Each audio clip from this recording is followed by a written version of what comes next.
মেঘালয়ৰ শ্বিলঙত 16 ডিচেম্বৰ তাৰিখে ইণ্টিগ্ৰেটেড গ্লোবেল ইউনিভাৰ্চিটিৰ উদ্যোগত দীনদয়াল উপাধ্যায় ফাউণ্ডেশ্যন আৰু সনাতন আখৰা পৰিষদৰ সহযোগত অসম আৰু মেঘালয়ৰ বিভিন্ন দিশত সামাজিক কৰ্মদক্ষ লোকক সেৱাৰত্ন বঁটা প্ৰদান কৰে। এই বঁটা প্ৰদান অনুষ্ঠানত বৰপেটা জিলাৰ বৰনগৰৰ কেইবাজনো বিশিষ্ট ব্যক্তিক সেৱাৰত্ন বঁটা প্ৰদান কৰে। সৰভোগৰ বটবৃক্ষস্বৰূপ বৰনগৰ মহাবিদ্যালয়ৰ ভাৰপ্ৰাপ্ত উপাধ্যক্ষ তথা ক্ৰীড়া সংগঠক সাংস্কৃতিক কৰ্মী সমাজসেৱক অভিনেতা প্ৰযোজক ৰেজাউল কৰিম আহমেদকো সেৱাৰত্ন বঁটা প্ৰদান কৰে।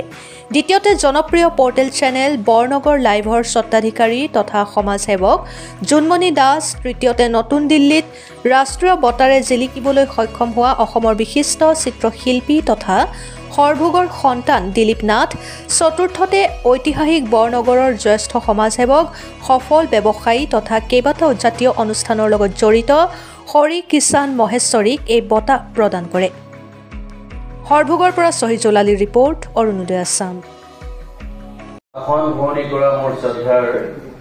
বিজেপি স্পোক্সপাৰ্চন মহাশয়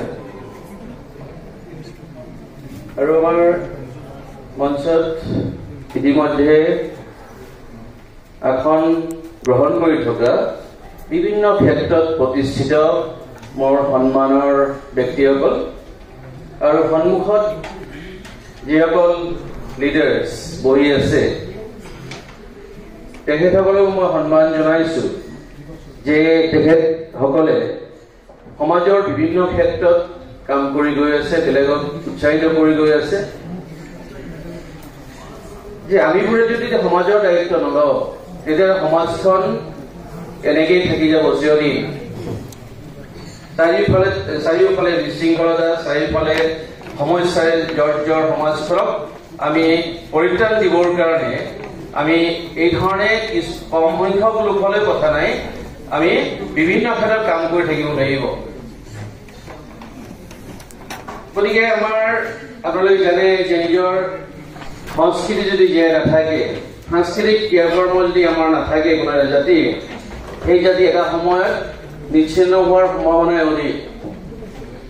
গতিকে মই 33 বছৰীয়া শিক্ষকতাৰ অভিজ্ঞতাৰে কৈছো, সদায় ছাত্ৰ ছাত্ৰীৰ লগত থাকি অহা শিক্ষক বুলি মই দাবী কৰি ভাল পাওঁ আৰু তেওঁলোকৰ মানে একাডেমিক চাইডটোৰ বাহিৰে সেইখিনিতো কম্প্ৰমাইজৰ কথাই নাহে।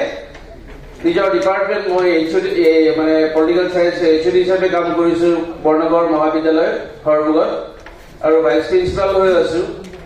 গতিকে তেওঁলোকৰ ছাত্ৰ ছাত্ৰীখিনিৰ পঢ়া শুনাৰ খবৰ ৰখাৰ উপৰিও তেওঁলোকক আমি কেনেকে বেলেগ বেলেগ ক্ষেত্ৰত আগবঢ়াই দিব পাৰি তাৰ কাৰণে অহৰহ চেষ্টা কৰাটো আচলতে জ্যেষ্ঠসকলৰ লগতে বিশেষকে শিক্ষকসকলৰ দায়িত্ব অধিক। কাৰণ আমি সদায় তেওঁলোকৰ লগত থাকো। তেওঁলোকৰ এতিয়া মই উদাহৰণ হিচাপে কৈছো, নিজৰ কথা কৈছো, দায়িত্ব নধৰিব, যে স্পৰ্টছ বা ছচিয়েল চাৰ্ভিচ বা কালচাৰেল ফিল্ডত যিখিনি কৰা হৈছে গোটেইখিনি তাৰমানে মোৰ ছাত্ৰ, হয় প্ৰাক্তন ছাত্ৰ ছাত্ৰী নহলে বৰ্তমানৰ ছাত্ৰ ছাত্ৰী, তেওঁলোকক লৈ আপোনালোকে জানি ভাল পাব মই প্ৰতিষ্ঠাপক সভাপতি হওঁ নামঘৰ প্ৰডাকশ্যন হাউচৰ। সেই প্ৰডাকশ্যন হাউচৰ গোটেই মানে টেকনিকেল খিনিও অভিনয়ত থকা খিনিও চব তাৰমানে অখ্যাত, কিন্তু মানে কোনো নজনা শিল্পী এইবিলাক, যে তেওঁলোক কিন্তু বেছিভাগেই মোৰ ছাত্ৰ, প্ৰাক্তন ছাত্ৰ নহলে বৰ্তমানে পঢ়ি থকা ছাত্ৰ।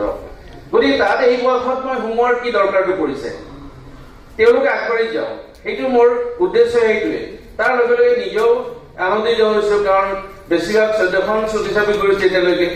তাৰ মানে state level, national level, international level প্ৰায় 23টামান এৱাৰ্ড পাইছো। গতিকে যে সেই এটা প্ৰচেষ্টা আমি ছাত্ৰ ছাত্ৰীসকলক লৈ কৰিছো। মোক ধৰক মঞ্চ এখন নামৰ এটা সংগঠন আছে, আমি নাটকৰ লগত জড়িত, এনভাইৰনমেণ্ট ৰিলেটেড ইছ্যুৰ লগত জড়িত, বা আমি ক্লথ বেংকছো আছে আমাৰ, নিৰীহ লোকক মানে কাপোৰ সংগ্ৰহ কৰি দিয়াৰ যিটো ব্যৱস্থা। তাৰপিছত আমাৰ কেইবাটাও বিষয় আছে। ডাঙৰ বিষয়টো হ'ল কি আমি পথাৰ নাটমেলা পাতো। বাইদেউ জানিব যে পথাৰ নাটমেলা পাতো নলবাৰীত পাতে আৰু আমাৰ সৰভোগত দ্বিতীয়। এইফালে গোৱালপাৰাতে চালটিৰ তলত হয় গতিকে পথাৰ নাটমেলাৰ মই প্ৰতিষ্ঠাপক সভাপতি আৰু এইবাৰ আমাৰ 6ষ্ঠ বৰ্ষত মানে সাকসেসফুলি চলি আহিছে। গতিকে এনেকে যে খেলা ধূলা আৰু এটা কথা কৈ ভাল পাম মোৰ নিজৰ কথা, মই আগতে ফুটবল আৰু ক্ৰিকেটৰ ৰেগুলাৰ প্লেয়াৰ আছিলো। গতিকে টিচাৰ হৈও গোটেই মানে স্পৰ্টছ পাৰ্চনখিনি যিখিনি আমাৰ ছাত্ৰ ছাত্ৰী তেওঁলোকক সদায় আগবঢ়াই দি অহা হৈছে। এতিয়া বয়স পোৱাৰ লগে লগে যে জিলাখনে হওক বা আউটসাইড জিলা হওক, মানে মই কি কৰিছো যে স্পৰ্টছ অৰ্গেনাইজাৰ হিচাপে কাম কৰি আছো। বৰপেটা জিলা ক্ৰীড়া সন্থাৰ ভাইচ প্ৰেচিডেণ্ট হওঁ মই। হাউলি ক্ৰীড়া সন্থাৰ আমাৰ সতীৰ্থসকল আছে, ইয়াত ওচৰতে আছে।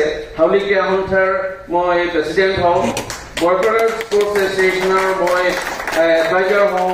বৰপেটাৰ স্পৰ্টছ ক্লাবৰ মই প্ৰেচিডেণ্ট হওঁ। বৰসাগৰ কোচিং চেণ্টাৰৰ মই প্ৰেচিডেণ্ট হওঁ। এওঁলোকক এই জেনেৰেশ্যনটোৰ লগতহে থাকিব লাগিব আমি, সেয়া খেলা ধূলাই হওক আমাৰ এই সামাজিক সাংস্কৃতিক যিকোনো কথাই হওক। গতিকে তেওঁলোকৰ লগত থাকি তেওঁলোকক আগবঢ়াই দিয়াটো দায়িত্ব।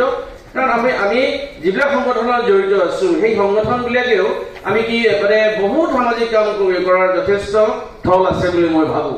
এতিয়া যিটো সমস্যা আমাৰ যেনে আমাৰ এই প্ৰজন্মৰ মাজত যিটো সমস্যা ড্ৰাগছৰ সমস্যা, যিহেতু অসম ধুবুৰীৰ পৰা একেবাৰে শদিয়ালৈকে বা খালি অসমেই নহয় গোটেই আমাৰ নৰ্থ ইষ্ট বা গোটেই ভাৰতবৰ্ষৰ চবতেই এই সমস্যা, সেই সমস্যাৰ সমাধান সূত্ৰ আমি উলিয়াব পাৰো যদি আমি সংগঠিতভাৱে আগবাঢ়ো। যদি এই যে বিভিন্ন সংগঠনৰ লগত আমি জড়িত সেই সংগঠনৰ জৰিয়তে কৰিব পৰা যাব, মানুহক সজাগ কৰিব পৰা যাব। আৰু সেইটোৱে বৰ্তমানৰ কিন্তু বিৰাট মানে আহ্বান, সেইটো আচলতে দৰকাৰী। এইকাৰণে নহলে কিন্তু ভৱিষ্যত সমাজ মানে ধ্বংস নিশ্চিত হব। কাৰণ দেহা লাগিব, দেহা থাকিলেহে দেহা। এই জেনেৰেশ্যনৰ ল'ৰা ছোৱালীখিনি যদি এই মানে দেহাই নষ্ট হৈ যায় তেতিয়াহ'লে কি কৰিব? পঢ়া শুনাই কৰিবও নোৱাৰিব বা একো কামেই সমাজৰ কাৰণে একো কামেই কৰিব নোৱাৰিব। গতিকে আহক, আজি মই দীঘলীয়া কৰিব খোজা নাই, ইতিমধ্যে বহুতজনে কৈ গৈছে।